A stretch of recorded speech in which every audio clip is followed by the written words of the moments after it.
നമസ്കാരം, പ്രവാസി മലയാളിയിലേക്ക് സ്വാഗതം. ഇന്നത്തെ പ്രവാസി ലോകത്തെ വാർത്തകൾ ഒറ്റനോട്ടത്തിൽ. സൗദി അറേബ്യയിൽ കോവിഡ് ബാധിതരുടെ പ്രതിദിന എണ്ണം 400 കടന്നു. ഏറെക്കാലത്തിന് ശേഷമാണ് ഇത്രയും ഉയർന്നത്. 404 പേർക്കാണ് തിങ്കളാഴ്ച പുതുതായി രോഗബാധ സ്ഥിരീകരിച്ചത്. 387 പേർ രോഗമുക്തി നേടി.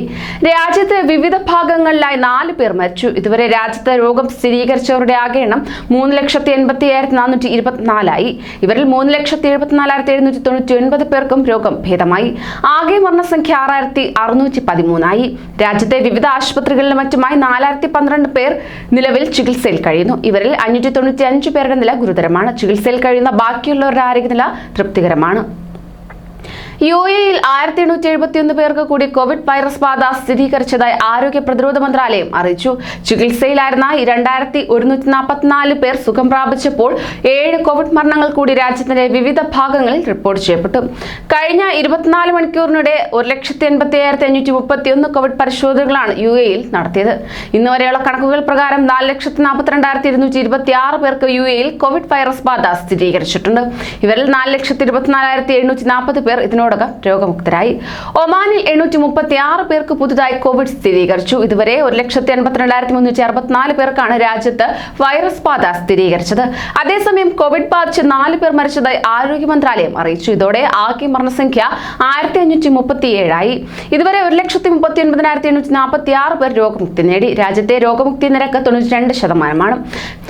കഴിഞ്ഞ 24 മണിക്കൂറിനിടെ 58 കോവിഡ് രോഗികളെ രാജ്യത്തെ വിവിധ ആശുപത്രികളിൽ പ്രവേശിപ്പിച്ചു. രാജ്യത്തെ മുതിർന്ന ജനസംഖ്യയിൽ 18.2% പേരും കോവിഡ് വാക്സിൻ ആദ്യ ഡോസെങ്കിലും എടുത്തവരാണെന്ന് ഖത്തർ അധികൃതർ. പൊതുജനാരോഗ്യ മന്ത്രാലയത്തിന്റെ കണക്ക് പ്രകാരം മുതിർന്നവരിൽ 6 പേരിൽ ഒരാൾ വീതം ആദ്യ ഡോസ് സ്വീകരിച്ചവരാണ്.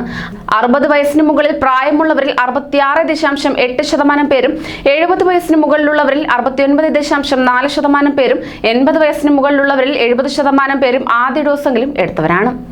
ഭാരത സർക്കാർ നൽകുന്ന അന്താരാഷ്ട്ര അംഗീകാരമായ ഗാന്ധി സമാധാന സമ്മാനം അന്തരിച്ച ഒമാൻ മുൻ ഭരണാധികാരി സുൽത്താൻ ഖാബൂസിന് ലഭിച്ചു. പ്രധാനമന്ത്രി നരേന്ദ്രമോദി അധ്യക്ഷനായ സമിതിയാണ് 2019 പുരസ്കാര ജേതാക്കളെ തെരഞ്ഞെടുത്തത്. 1 കോടി രൂപയും ഫലകവുമാണ് സമ്മാനമായി നൽകുക. കുവൈറ്റിൽ ഇന്നു മുതൽ കർഫ്യൂ സമയം മാറും. വൈകിട്ട് 6 മുതൽ പുലർച്ചെ 5 വരെയാണ് പുതിയ കർഫ്യൂ സമയം. ഇന്നലെ വൈകിട്ട് ചേർന്ന മന്ത്രിസഭാ യോഗമാണ് കർഫ്യൂ സമയം പരിഷ്കരിച്ചത്. സർക്കാർ വക്താവ് താരിഖ് മസ്രം വാർത്താ സമ്മേളനത്തിലാണ് മന്ത്രിസഭാ യോഗ തീരുമാനങ്ങൾ വിശദീകരിച്ചത്. നേരത്തെ വൈകിട്ട് 5-ന് പുനരാരംഭിച്ചിരുന്ന കർഫ്യൂ ഇന്നു മുതൽ 1 മണിക്കൂർ വൈകിയാണ് ആരംഭിക്കുക. ഒമാനിലെ ഇൻസ്റ്റിറ്റ്യൂഷണൽ ഐസൊലേഷൻ നിയമത്തിൽ മാറ്റം വരുന്നു. താമസത്തിനുള്ള ഹോട്ടലുകളും അപ്പാർട്ട്മെന്റുകളും സാമൂഹിക വികസന മന്ത്രാലയത്തിന് കീഴിലെ പ്രത്യേക ഓൺലൈൻ സംവിധാനമായ സഹാല പ്ലാറ്റ്ഫോം വഴി ബുക്ക് ചെയ്യണമെന്ന് സിവിൽ ഏവിയേഷൻ പൊതു അതോറിറ്റി അറിയിച്ചു. ഒമാനിലേക്ക് വരുന്ന യാത്രക്കാരുടെ വിവരങ്ങൾ രജിസ്റ്റർ ചെയ്യുന്നതിനായുള്ള www.si.covid19.emushriFOM എന്ന വെബ്സൈറ്റിന്റെ ഭാഗമായിട്ടാണ് സഹാല പ്ലാറ്റ്ഫോം പ്രവർത്തിക്കുക. മാർച്ച് 29 ഉച്ചയ്ക്ക് 2 മണി മുതൽ ഒമാനിലെത്തുന്ന യാത്രക്കാർക്ക് ഈ നിയമം ബാധകമായിരിക്കും. യാത്രക്കാരുടെ കൈവശം സഹാല പ്ലാറ്റ്ഫോം വഴിയുള്ള ഹോട്ടൽ ബുക്കിംഗ് ഉറപ്പാക്കണമെന്ന് സിവിൽ ഏവിയേഷൻ അതോറിറ്റി വിമാന കമ്പനികൾക്കും നിർദ്ദേശം നൽകിയിട്ടുണ്ട്. സൗദി അരാംകോയുടെ ലാഭവിഹിതത്തിൽ വൻ ഇടിവ് രേഖപ്പെടുത്തി. കഴിഞ്ഞ വർഷത്തെ ലാഭവിഹിതമാണ് പകുതിയായി കുറഞ്ഞത്. കോവിഡിനെ തുടർന്നുണ്ടായ പ്രതിസന്ധിയും ആഗോള എണ്ണ വിപണിയിലുണ്ടായ ഇടിവുമാണ് അറ്റാദായം കുറയുന്നതിന് ഇടയാക്കിയത്. സൗദി ദേശീയ എണ്ണ കമ്പനിയായ സൗദി അരാംകോയുടെ വാർഷിക അറ്റാദായത്തിലാണ് വലിയ കുറവ് രേഖപ്പെടുത്തിയത്. പോയ വർഷം കമ്പനി നേടിയ ലാഭം 18,376 കോടി റിയാലായി കുറഞ്ഞു. മുൻ വർഷത്തെ അപേക്ഷിച്ച് 44.4% കുറവാണ് ഉണ്ടായിരിക്കുന്നത്. 3,70,000 കോടി റിയാലായിരുന്നു 2019 അറ്റാദായം.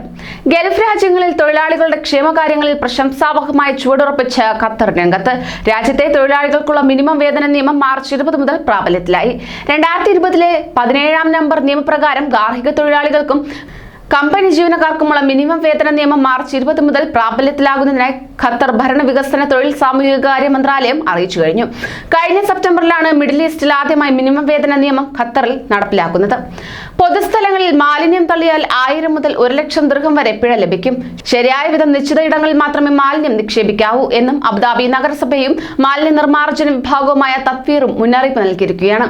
വാഹനത്തിൽ നിന്ന് മാലിന്യങ്ങൾ പുറത്തെറിഞ്ഞാൽ ഡ്രൈവർക്ക് 1000 ദിർഹം പിഴയും 6 ബ്ലാക്ക് പോയിന്റും പിഴ ചുമത്തും. കൃഷി, പൂന്തോട്ട മാലിന്യങ്ങളും കെട്ടിട നിർമ്മാണ വസ്തുക്കളും അനുമതിയില്ലാത്ത സ്ഥലത്ത് നിക്ഷേപിച്ചാൽ 1,00,000 ദിർഹം വരെ പിഴയുണ്ട്. കൂടുതൽ പ്രവാസി വാർത്തകൾക്കായി ഈ ചാനൽ സബ്സ്ക്രൈബ് ചെയ്യൂ.